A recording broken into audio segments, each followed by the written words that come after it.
And related to that, to turn our lives around in a healing place, let's turn our lives around, sings Brad Delp in the background here, to repair and fix the seahorse. The seahorse-shaped part of the brain called the hippocampus. As I currently understand it, if there is trauma for the baby can't know it. The way the baby makes himself unaware of it is to damage the library, to damage the memory facility capacity called the hippocampus. Now it is recorded, it is known in the almond.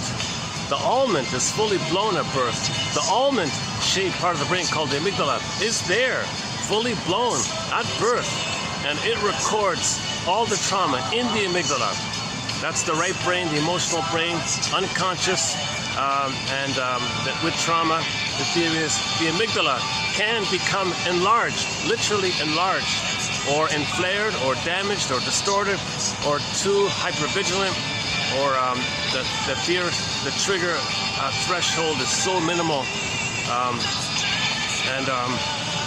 Now in normal development, the hippocampus can kind of recognize what's going on, create some kind of story for what's going on, process, assimilate, accept, understand what's going on.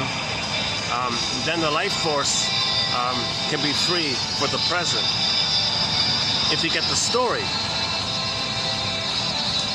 So yesterday's working hypotheses based on a quote coming up in a future video is that what facilitates the soothing of the almond and the repair and the healing of the seahorse, okay, amygdala, hippocampus respectively, is that when you're talking to somebody, you feel safe with somebody. Okay? Their presence has that kind of new experience, corrective emotional experience, they call it, whereby you feel safe to face something. Kind of like exposure therapy, right? Like exposure therapy. You're afraid of something, but you're with your friend, he's with you, you face it, you can handle it finally. So to turn this love around, Brad Delp says, to heal our lives, in other words, when you're talking to a friend or somebody, see if you can articulate the repetitive pattern in your life. When there's trauma, we repeat. So what are we repeating again and again and again? What are we repeating? That's a pattern, something you're doing over and over again. That's the general pattern in your life. Just speculate